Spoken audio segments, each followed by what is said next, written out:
Ван Игao өвнөө зогсож буй энэ залууг ухаан муутай байх гэж бодов. Өөрөөсөө өндөр бяцлаглалын шаттай хүнийг ялах боломжгүй гэсэн үг биш. Гэхдээ тийм зүйлд сууд авьяас хэрэгтэй. Дээрээс нь мастраар заалгасан оргил төвчний тулааны техник хэрэгтэй. Харин Лин Мин бол ядуу залуу. Одоогийн хүч чадалтай хүрсэн нь аль хэдийн том амжилт. Ван Игаогийн тамаг зүг байлаа. Лин Мин ямар ч тулааны техник сураагүй. Тэр Ван Игаогийн тогтолгоог зөвхөн энгийн хөдөлгөөнөөр л тосгоос өөр аргагүй.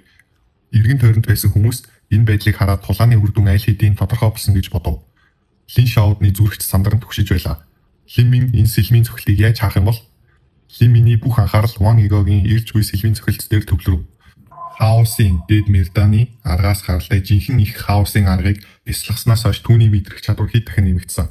Лин Миний нүдэнд Ван Игao яг л түүнэр үгсрэн дайрч буй зэрлэг аратан мэт харагдаж байлаа. Ван Игаогийн сэлэн бууж ирэх тэр мөчөд Лин Миний хотгоч цахилгаан мэт хөдлөв. Тэр тооцоолсонгүй. Эргэцүүлсэн ч үгүй. Бүх зүйл цэвэр зүүн совин байлаа.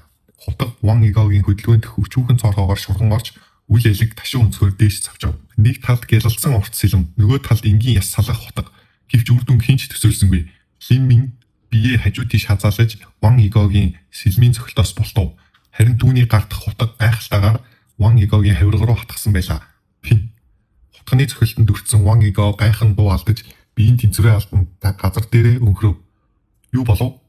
Иргэн тойрны үзэгчид сая юу болсныг ойлгож чадалгүй алмаар нь зогслоо. Одоо Ван Игаогийн хувцсан дээр цээжнээс нь хавирга хүртэл нэг тохоо орчим урт цоохоо гарсан байв. Гэвч цус урссангүй. Үргэлжлэлийг Wildcard Audio суугаас